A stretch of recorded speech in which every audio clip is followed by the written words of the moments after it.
is a Fox 13 News special report.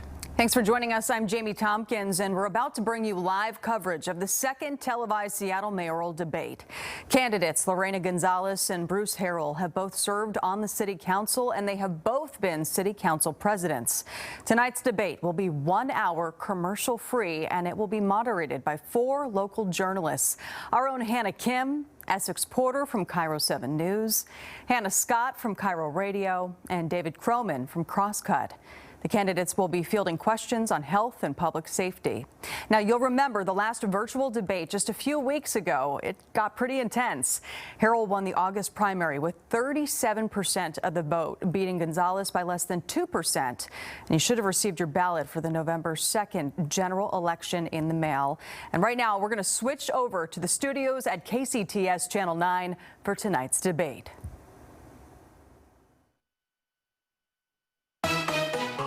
Welcome to a live broadcast of the debate between the candidates who want to become the next mayor of Seattle. Tonight's debate comes to you from the studios of KCTS Channel 9 in Seattle, with a special thanks to the Seattle City Club's Washington State Debate Coalition in partnership with TVW, the statewide public affairs network, and KCTS 9 Crosscut. We also want to acknowledge the generous support of our many media partners. And our sponsors, including AARP of Seattle, Salesforce, and Tableau.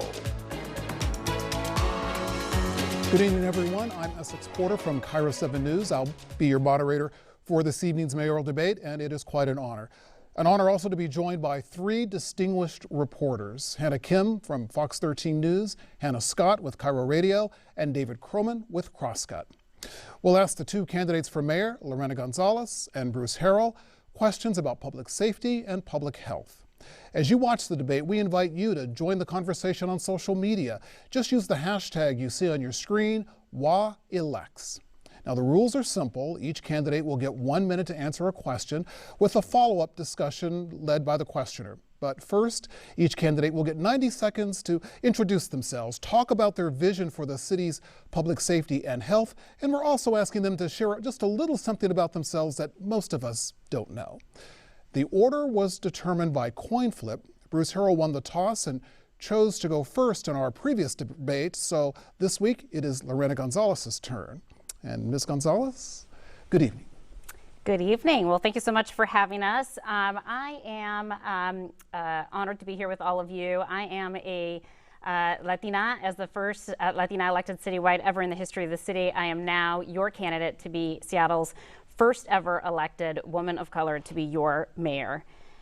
You know, as somebody who had to leave maternity leave early on to come back and help lead the city's recovery in COVID, I know what it means to get to work quickly and urgently to help lead on the pandemic that is a once-in-a-lifetime pandemic. COVID certainly hit us hard here in Seattle, but we got to work quickly to give millions of dollars of direct relief to small businesses, to families, and to our small businesses across the city. In this race, I believe I am the public safety candidate for all people in this city. I have worked on gun safety laws. I have increased services to those who are suffering from gender-based violence. I have passed historic legislation to hold our police officers accountable. And my vision for this city is to create a safe and healthy city for all of our residents. And while hiring more police officers is an option, it will not generate true equitable community safety for everyone in our community. And in my last few seconds, something people might not know about me is I really don't like raw onions. Okay. Mr. Harrell, your opening statement. Thank you very much. It's really my honor to be here. I will tell you that this journey to being the next mayor, hopefully, has been an exciting one, because I think that I've been talking to everyone about new leadership. We find that unifying Seattle around public safety, making sure everyone gets 7-minute response times, has a feeling of being safe, being able to just enjoy a quality of life, that this is resonating. They also want police reform, and they know my background in police reform. We've been warmly received by almost every neighborhood when I go out to Northgate or Ballard or Columbia City or the Central District, just shaking hands and talking to people. We have a very specific plan. We are talking about increasing our investments in public safety, but not a militarized unit. We're talking about building some new kinds of public safety officers, recruiting for communities who want to protect themselves as well. But make no mistake about it, I'm not defunding the police as my opponent has clearly made it a purpose-driven part to defund the police, particularly when we know that 90% of the costs are personnel related, that we need effective police departments. So I look forward to these questions, and thank you all for getting us ready. This is going to be a lot of fun, and I look forward to it. All right. Well, let's get started with that controversial ad that folks were seeing a few days ago. And you've denounced that ad, Mr. Harrell, as racist. In 2017, however, the ad does bring up something that you said you didn't have to justify not calling for Ed Murray to resign over numerous child sexual assault allegations. So if you're elected mayor, how can police officers be expected to treat sexual assault survivors with respect and compassion, seeing the example that you set years ago? Yeah, so let me make it crystal clear that I support survivors and victims. That in my defense of the process by which we reach truth, many of you know the Emmett Till story and why we have to try to respect a process by which investigations would go. I said the same thing that Councilmember Sally Clark and Councilmember Juarez said, who was a survivor herself, that let's not thwart that process, but I stand with survivors. And what we saw during this last week, perhaps in a Hail Mary chance to be the next mayor, a very racist ad, but what we saw that was more important and more inspirational is we saw thousands of people come up and say to the Gonzalez campaign, stop that. That is divisive, that is hurtful, that brings upon imagery of people of color that we do not want in Seattle. So I was very happy to see thousands of people react within 24 hours of what we saw. So I will not be a tone-deaf mayor. If I mess up, I will say I messed up. I reserve the right, because I am human. But I will tell that the survivors and the victims, and we had a person at our press conference say that the work that I've done for survivors, proudly, and I want to thank those people who came forward to defend my record. Okay. Ms. Gonzalez, as you answer that question and respond to that, let me put another facet of the question to you. If you weren't sensitive to the racial stereotypes that ad evoked, how can you as mayor expect police officers to be sensitive to the possible racial bias in their work? Yeah, listen, I want to start off by acknowledging that as a woman of color myself, as somebody who identifies as Mexican American, I have also been subjected to discrimination and oppression in our community, and I have apologized and will continue to apologize to members of our communities of color for missing the mark. And that's exactly why we took down the ad. And the reality is that does show that I am a reflective individual, that I listen, and that I'm willing to learn. And the fact remains in this instance, however, that my opponent did in fact work to shield Ed Murray from any kind of consequence, political or otherwise, as a result of 5 credible accusations of child sex abuse. And to this day, even on this stage, he has not meaningfully apologized to the thousands of sexual assault survivors, BIPOC and otherwise, who are still waiting to hear if my opponent has learned his lesson. Let me also ask, you say you are sorry for the way the ad was done. Do you agree that the ad was racist? I have apologized for the harm that the ad has caused. And I have heard from BIPOC survivors specifically about the need to center BIPOC voices. And I apologize for the harm that was caused as a result of that ad. That's exactly why I listened and we took down the ad. Do you want to be more specific about whether you feel the ad was racist? I think I'm acknowledging that there was harm caused by the ad specifically to communities of color.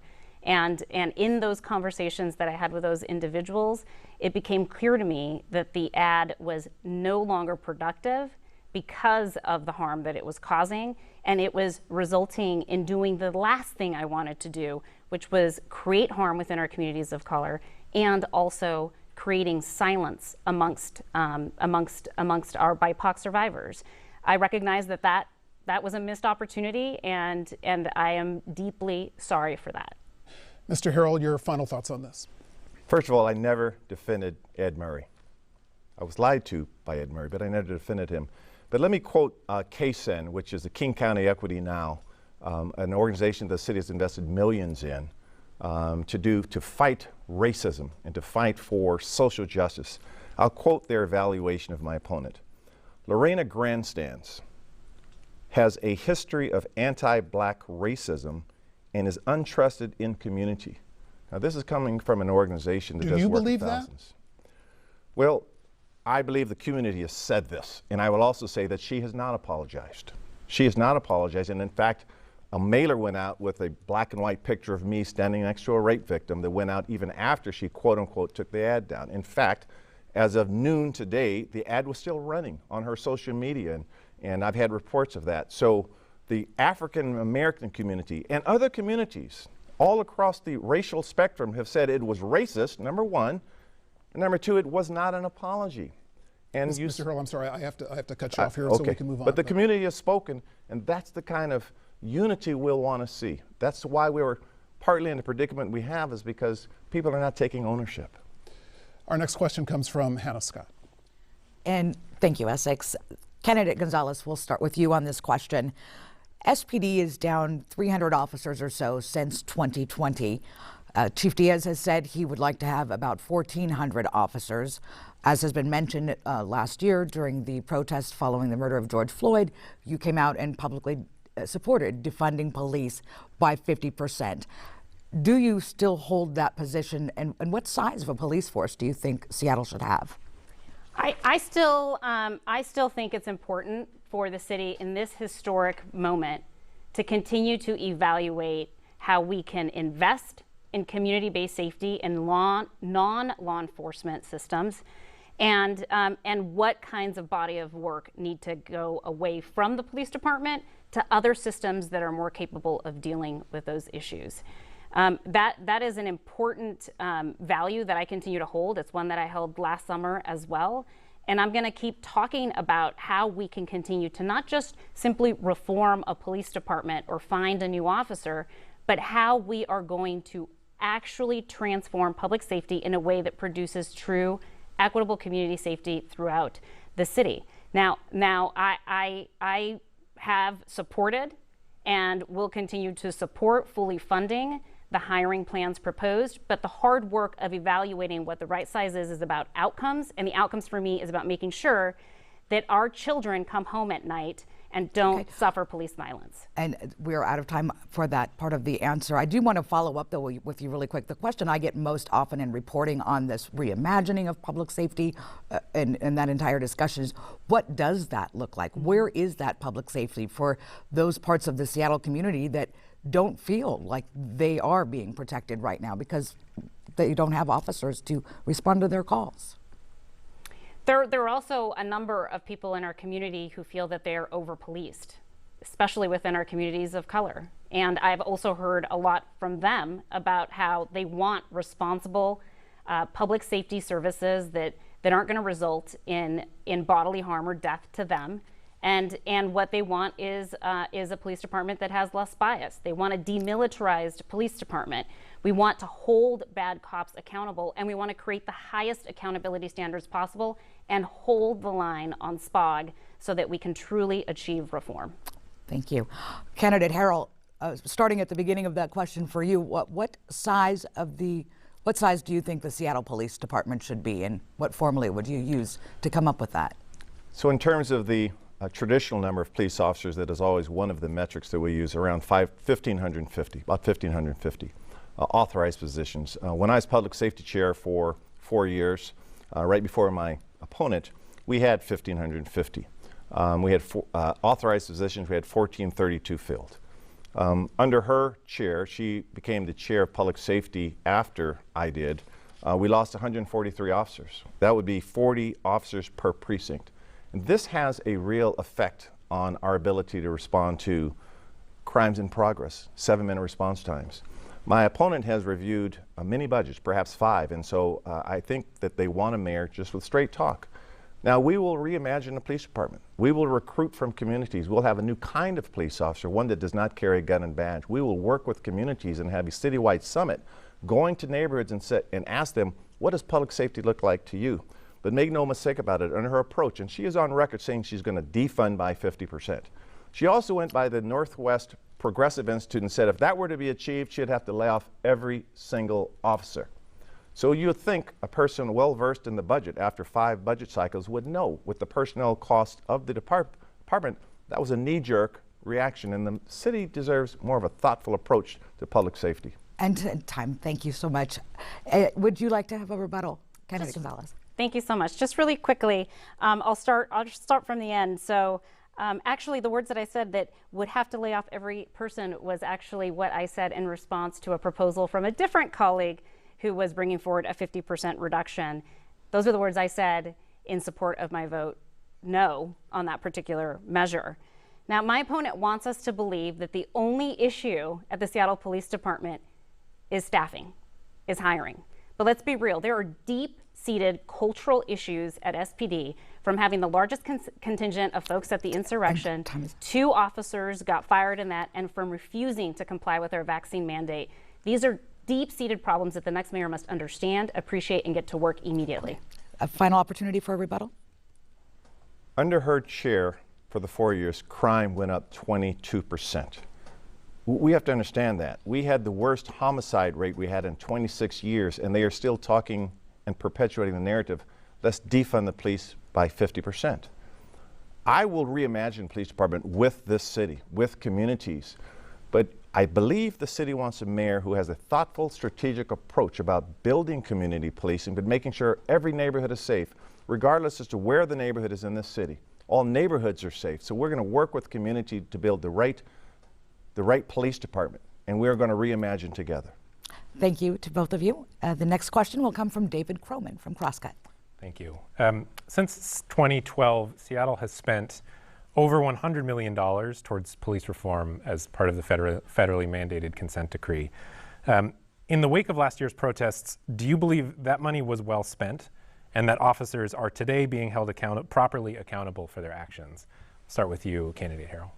Well, I do not think money has been spent nearly as effectively or efficiently as it should be. And under our approach, with all major investments, whether it's public safety, our homelessness strategy, our climate change strategy, we will open up all of the books. We'll allow people to see exactly where their investments are going and what the outcomes are we will drive. I know this is not a homelessness forum, but I have to hum a few bars of that because that is the #1 issue people are talking about.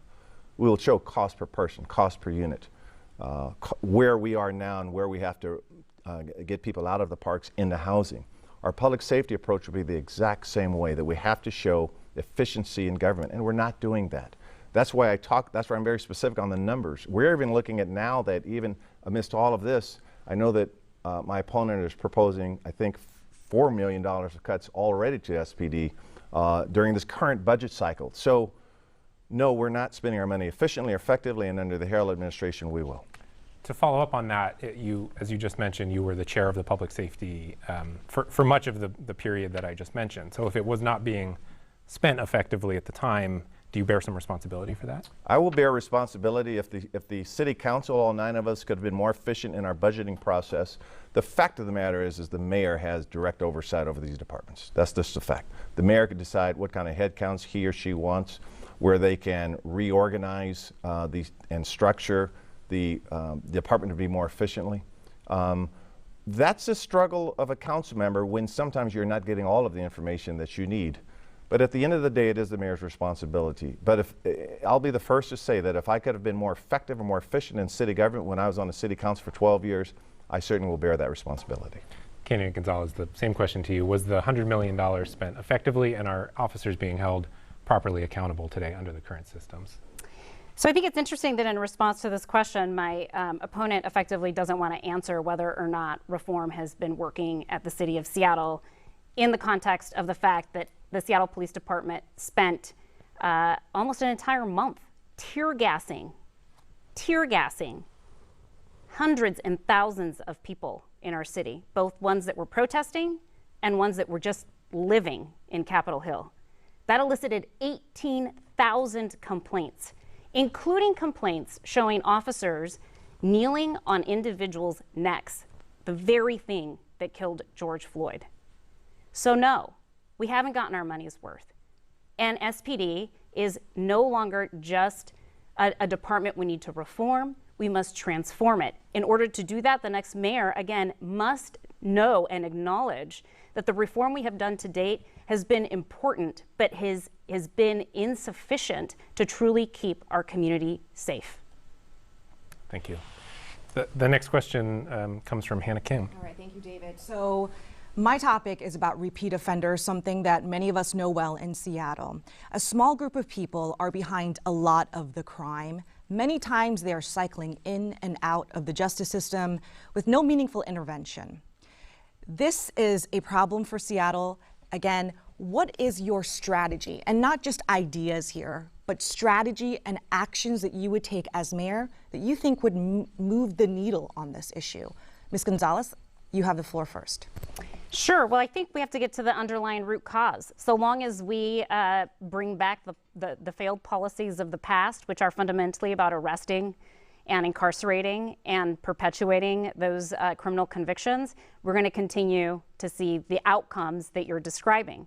So really what we need to do with this relatively small universe of individuals who are continuing to be involved with the criminal justice system is really engage in deep case management, connect them with programs like LEAD and other restorative justice harm reduction programs. They're really going to begin to identify their housing needs, their substance use disorder treatment needs, their mental health needs, their housing needs, and begin the process of transferring people from engaging in this negative behavior to being a more positive, productive, stable member of our community. That is going to be a lasting solution. So long as we take an only law enforcement approach, we will continue to see the outcomes you described. You just brought up LEAD, which is not new. It's a program that's been around for a while, and some might say that it's an old process. We're not seeing that meaningful outcome that Seattleites want to see. Do you have any solutions, actual actionable items that you would take rather than saying we need to do more with LEAD, because it is a program that already exists right now? LEAD is constantly evolving, and it does have good outcomes. The problem is that we starve it for resources. Every year we have to restore its funding or fight for its funding or spend time talking about how we can get it actually implemented. So the program works. What is not working is continuing to fund programs like that and others that really do go further upstream, address the root causes, and solve for these critical public safety, public health, and mental health issues that continue to be chronic in our community because we continue to chronically underinvest. Quick follow-up to that, because I want to bring up this case because this is something that a lot of people might remember. Francisco Calderon is a prolific offender who has had 70+ convictions. His sister did an interview and said he's a harm to himself and to others in the community. She wanted mental health, she wanted help, but he cycled in and out of the system. So why is it that we have so many cases like that right now? Why can't we get a handle on prolific offenders like that? Because we don't have the mental health services available that are appropriate for people with that high of an acuity need. And that's a fact. We are 46th in the nation in terms of access to mental health for adults like the one you just described.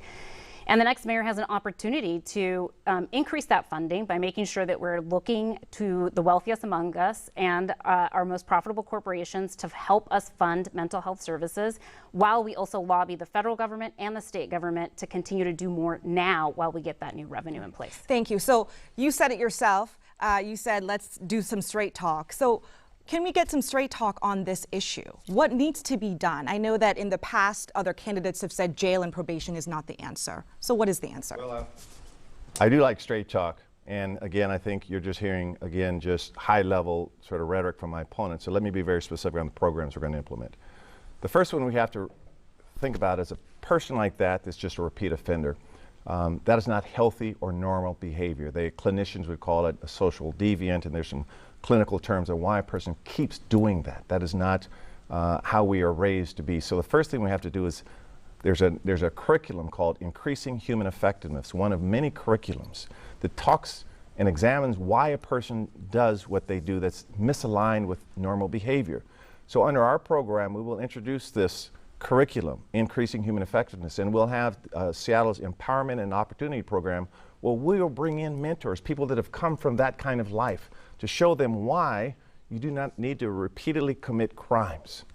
That again, we have to, part of the Harrell administration we talk over and over about, that could have very well been me or my cousin or someone that I grew up with. So we're going to use mentors and clinicians, and we're going to unlock those keys. I'm introducing a Healthy Seattle, and we talk a lot about this on a campaign, which is another means by which we'll make sure everyone has health care. But a component of that will be for them to look at the impediments of who they are and who they can become. Realize this. This is imaging from external sources. This is decades and decades of a systemic pouring of drugs in certain communities.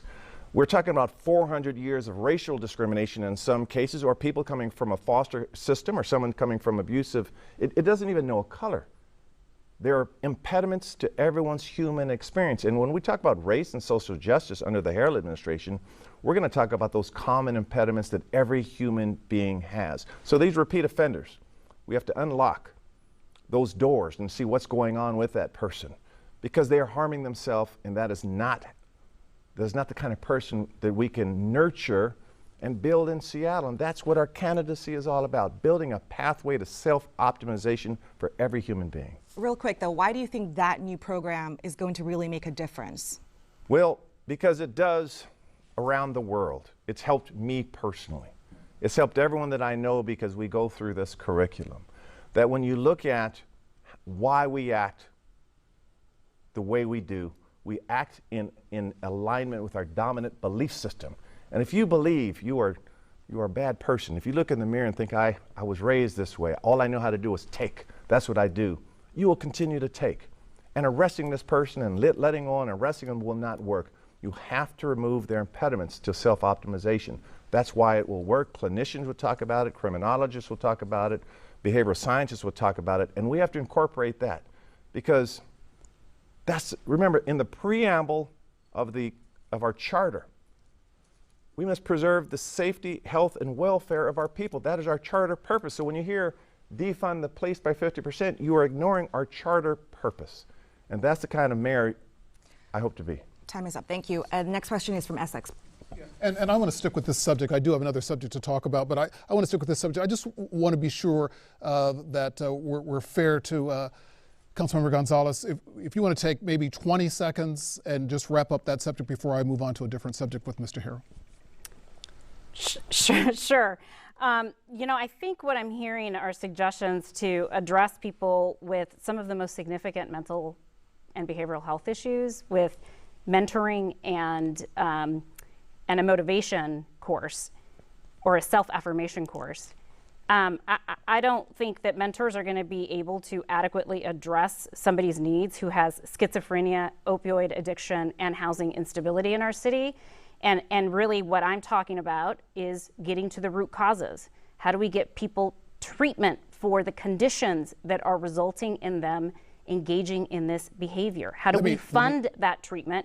And how do we address their housing instability to make sure that they can heal, recover, and get out of the cycle of incarceration? All right, let me stop you there. Our next round of questions begins actually with Mr. Harrell, and this is a question from the public. One of our viewers, one of the voters out there, someone from Hillman City, and this voter from Hillman City is talking about gun violence and telling us that they believe gun violence just hasn't received nearly enough attention from city leadership in the last 5 years. They're asking, what will you do to address this issue, particularly in the South End, where shootings are taking the lives of teenage and young people of color at an alarming rate? First of all, I agree, and I appreciate the question. The first thing we'll do is have a cabinet level position to make sure that we are measuring and monitoring the gunshots and the violence in our community. We will invest in community-based organizations. We will work to get the RCW 9.41.290 released, the exemption rule that prohibits cities from really regulating this space. We're one of the few states, by the way, that has this restriction. And with that, we'll make sure that we can take a gun from someone that is intoxicated. We'll restrict the number of guns a person could buy, as an example. We'll increase the background check. We'll introduce technology, an acoustic gunfire locating system to know exactly where gunfire is, as an example, which can pivot around and find exactly where it's occurring, because right now it's complaint-based, and we know the problem with the complaint-based system. And this has worked incredibly effectively in other cities, and so we'll introduce that here as well. Councilmember Gonzalez? Yeah, I want to start by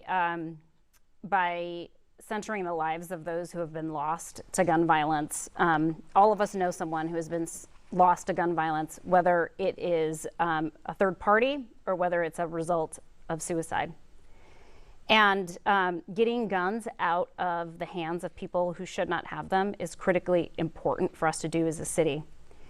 And while my opponent focuses on building the bureaucracy around how to potentially achieve that, I believe that really, truly addressing gun violence means investing in the mental health and well-being of individuals to prevent preventable suicides, for example. I was the prime sponsor for a gun safety storage law, and also increasing penalties for firearms that were not reported lost or stolen. That's a proven strategy to prevent that.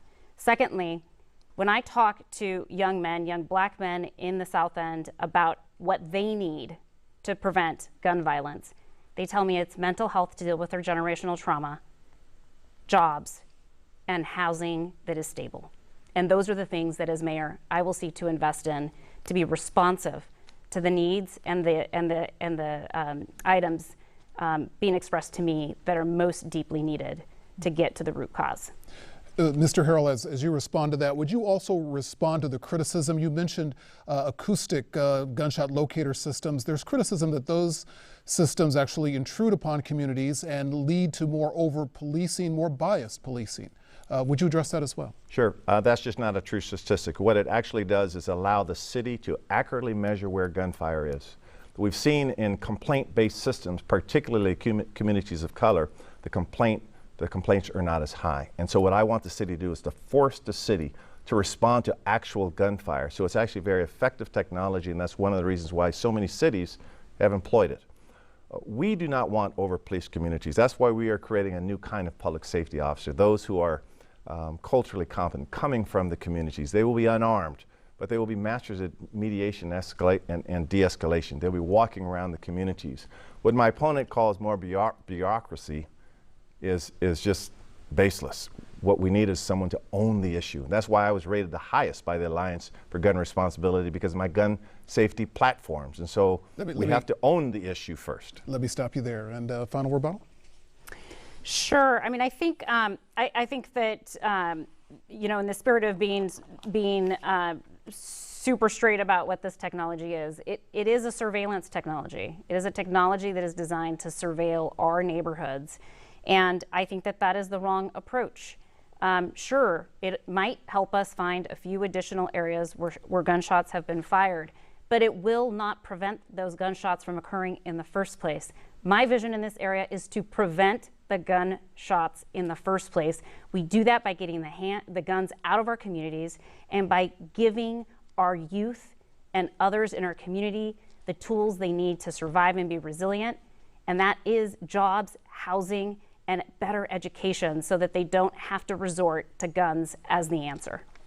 Our next question comes from Hannah Scott. And again, thank you, Essex. Councilmember Gonzalez, candidate Gonzalez, I want to ask you about a letter that was recently signed by more than 150 individuals, small business owners, folks who work in downtown Seattle, sent to the City Council with the Downtown Seattle Association's urgent request to address specifically the criminal shoplifting organizations, rings, not people who shoplift because they're hungry or out of a need, but that are operating fencing operations and shoplifting rings that are making it very difficult for these businesses to succeed and having, in some cases, to hire private security, and that they all collectively felt was a threat to our economic recovery. What specifically would you do to tackle those types of operations? Well, I think I think what we do is we work with the city attorney, whoever the next city attorney is going to be, and really start thinking about what are some ways that we can improve the programs related to both identifying those kinds of shoplifting rings that are actually organized crime and not just survival crimes, as you've acknowledged in your question.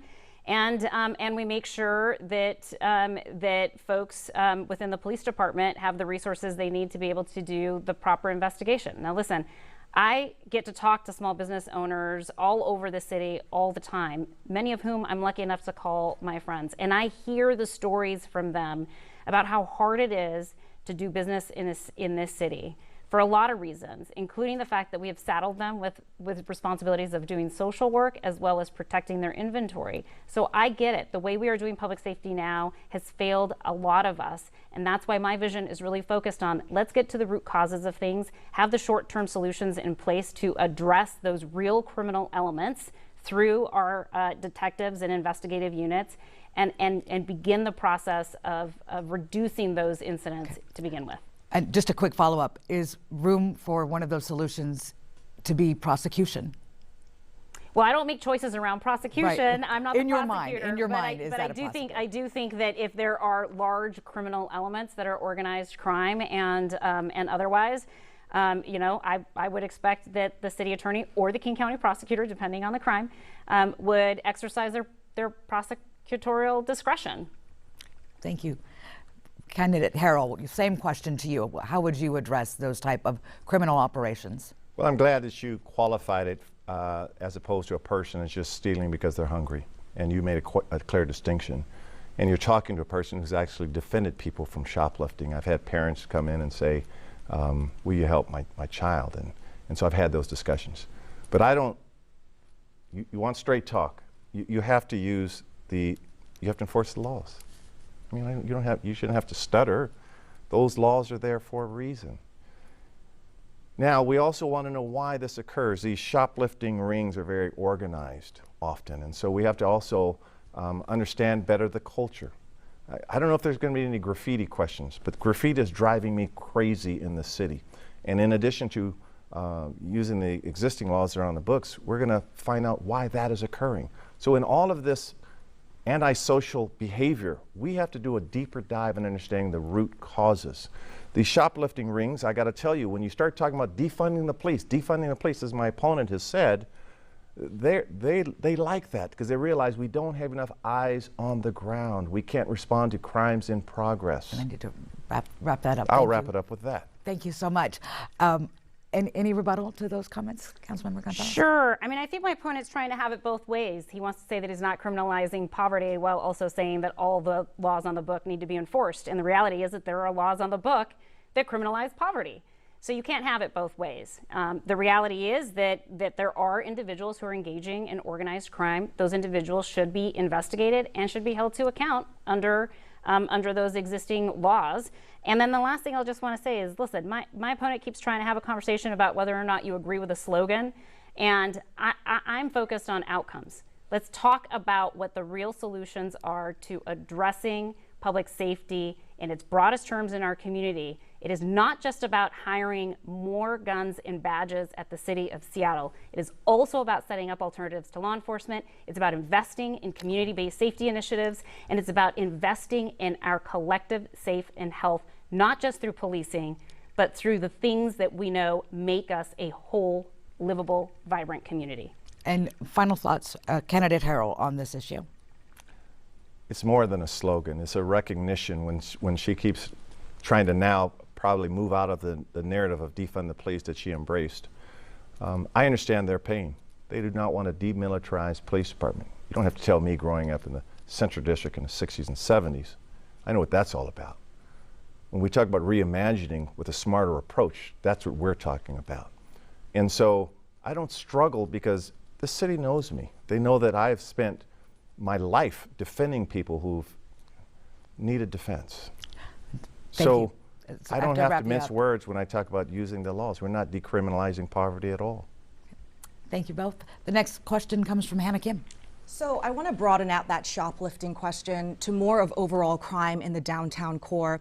I heard from a woman the other day. She lives in Pioneer Square, owns a small clothing store near Pike Place Market. She says that she feels unsafe walking to and from work. Also, we know that 500 small businesses in the downtown core, they have permanently closed, much of that because of COVID related, but business owners are saying, look, we cannot get back to the economic revival that we need after the pandemic if we don't put public safety first. So what is your plan? I'm going to start with you, Mr. Harrell. What is your plan for downtown? Well, first of all, I toured almost every business district, including downtown, with small business owners. And I listen to them, and I know what they want. They want us to loosen up some of the regulatory barriers in terms of the built structure. They want the city to invest, to use our pandemic economic recovery plan as a means to bring in investments and use crime prevention through environmental design. Build the right areas such that people can feel safe. They want us to enforce the laws. They want us to move people from encampments into housing. And they want us to have a sense of urgency. They want access to capital, other things like that, and I talked about that at the previous forum. That's why our Office of Economic Development group is going to be so phenomenal in the work we do to help small businesses. But they want action, and they want change of leadership. That's what they're asking for, and that's why I think we present the strongest case for change in leadership. Ms. Gonzalez. Sure. You know, downtown, let's just sort of set the scene here. It is the part of the city that has the highest density of service programs, has about 800 individuals who are hardest to serve the highest needs kind of individuals experiencing homelessness. And we also have a downtown core that is largely still empty, in large part because of COVID, because workers are not coming back into those big, tall office spaces that continue to be underutilized or not used at all. And so for me, my focus is going to be on addressing the public health crisis that is leading to the public safety issues that you describe in your question. There is no doubt that many of the individuals who are currently experiencing homelessness downtown have profound chronic needs that can be met if we invest in high acuity shelters, if we focus our efforts in downtown, and if we quickly begin to connect those individuals to the housing and the mental health services and the substance use disorder treatment that they need to be able to be permanently housed and out of downtown.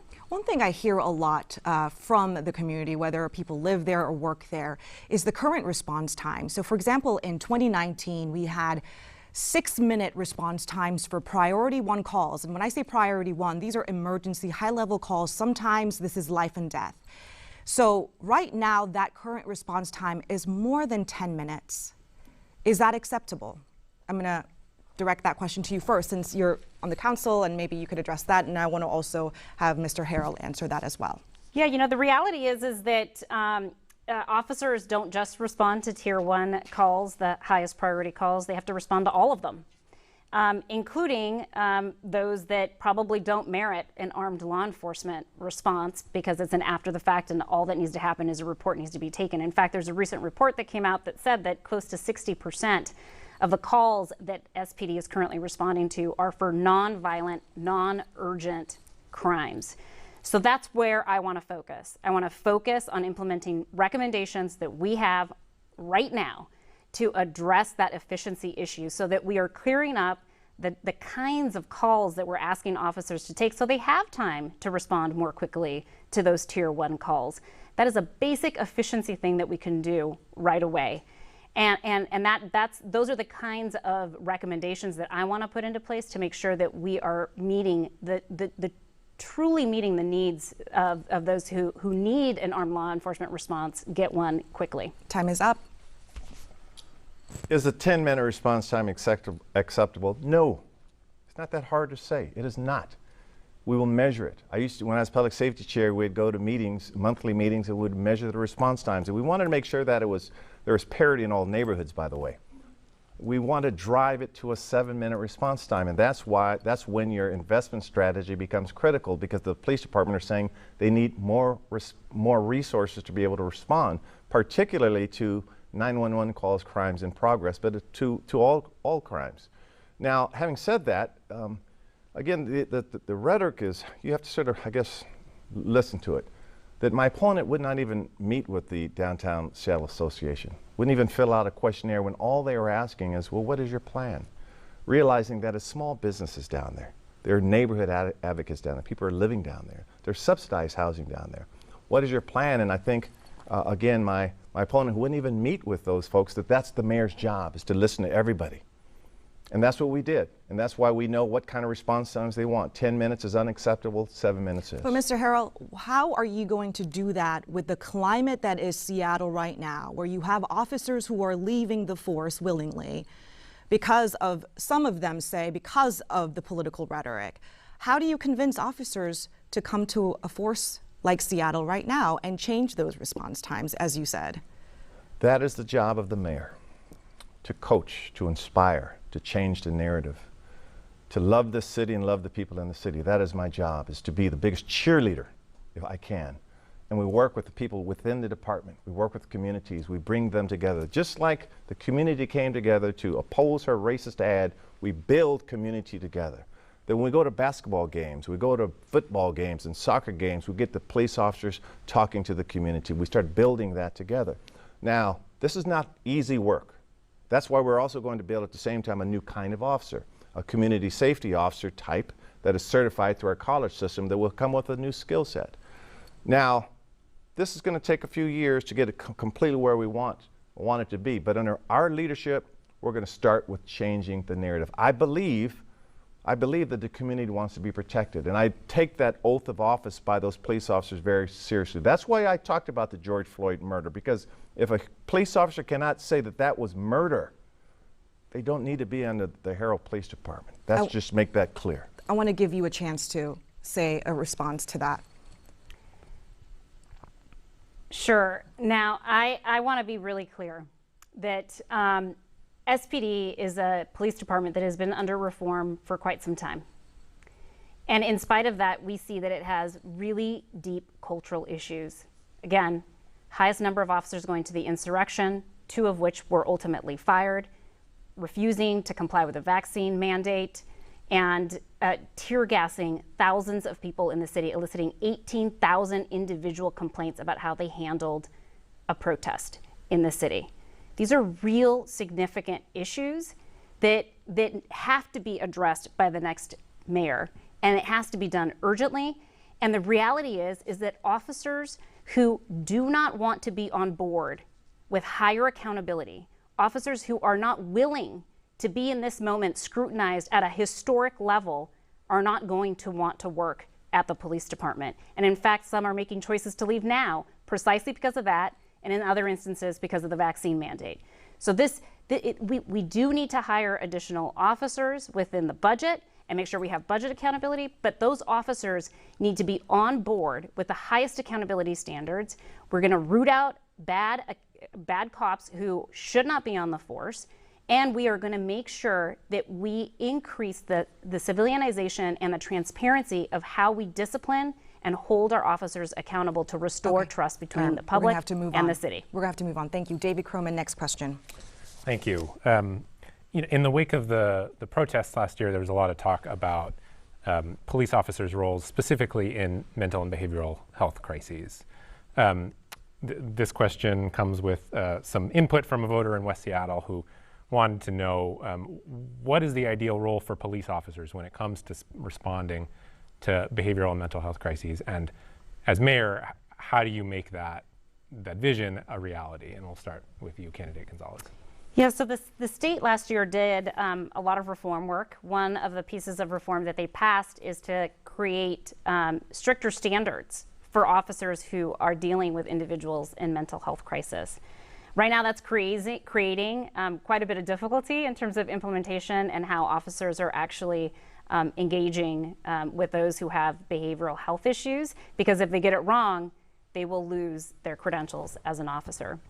So our responsibility at the City of Seattle is to work with our behavioral health service provider community to build the standards within the city that create clear rules and training available to officers who need to respond to those rare instances where they are needed to intervene.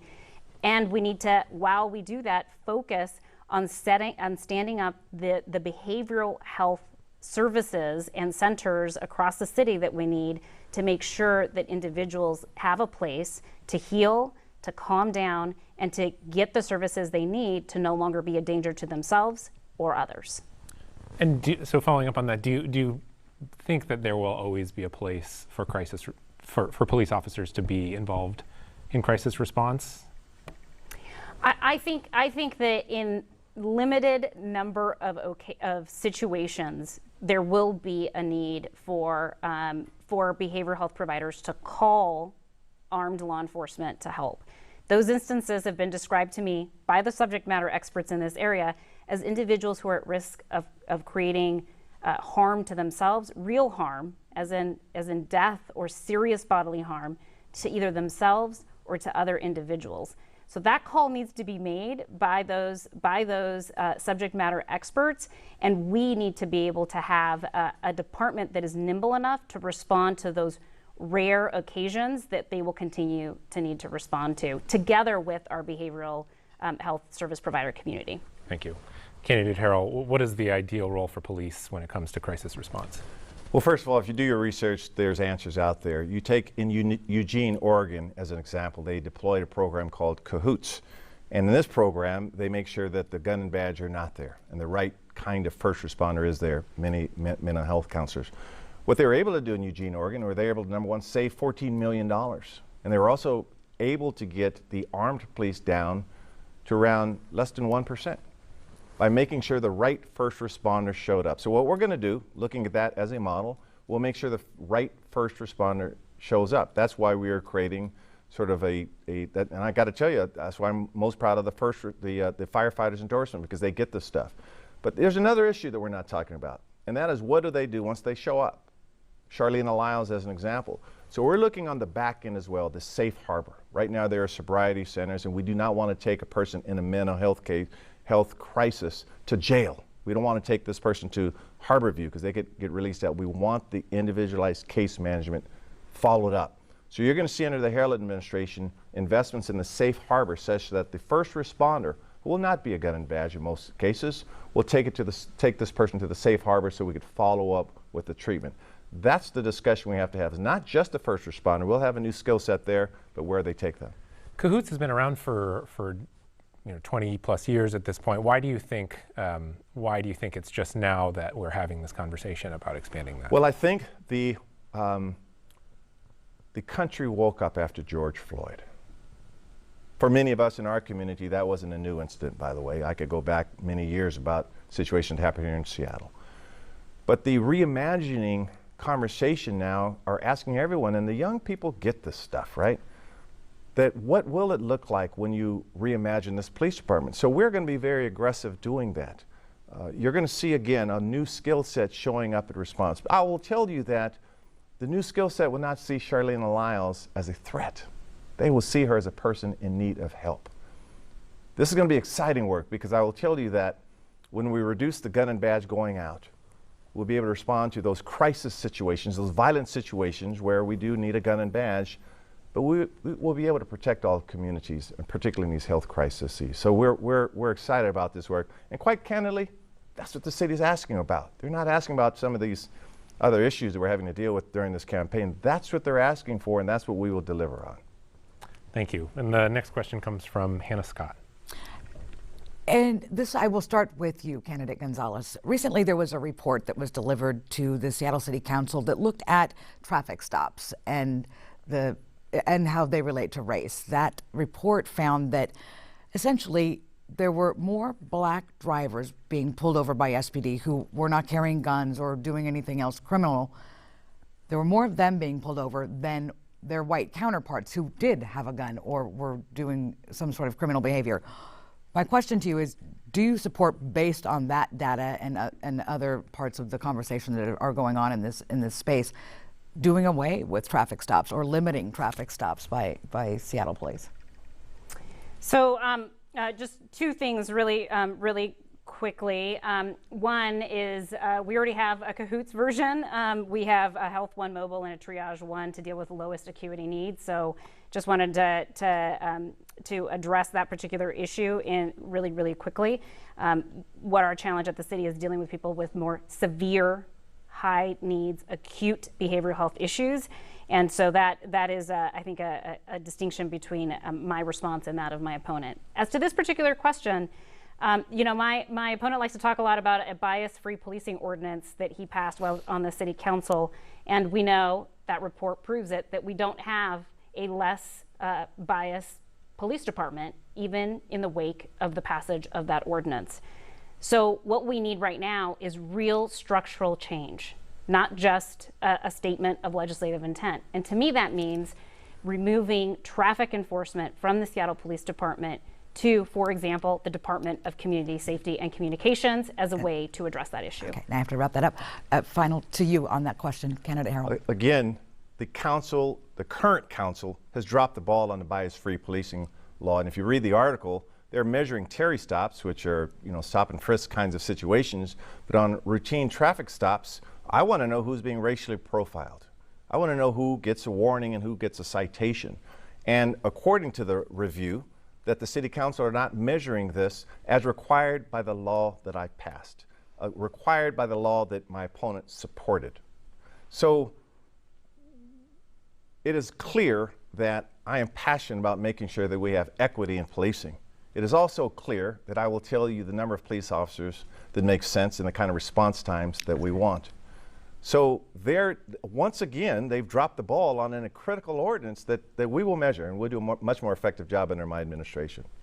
Thank you so much, and we are just perfectly out of time. Thank you both very much for your time. Essex. Thank you all. Really great debate, and we have run out of time, so we want to thank our candidates, Lorena Gonzalez and Bruce Harrell. Thank our panelists, Hannah Kim of Fox 13, Hannah Scott of Cairo Radio, David Croman of Crosscut. Now, everybody, don't forget, Election Day is next Tuesday, November 2nd. You got to have your ballot postmarked by that date or drop it in one of the drop boxes by 8 o'clock next Tuesday night. They shut them precisely 8, so you've got to get there in time to be sure you vote. Thank you all for watching, and have a good night.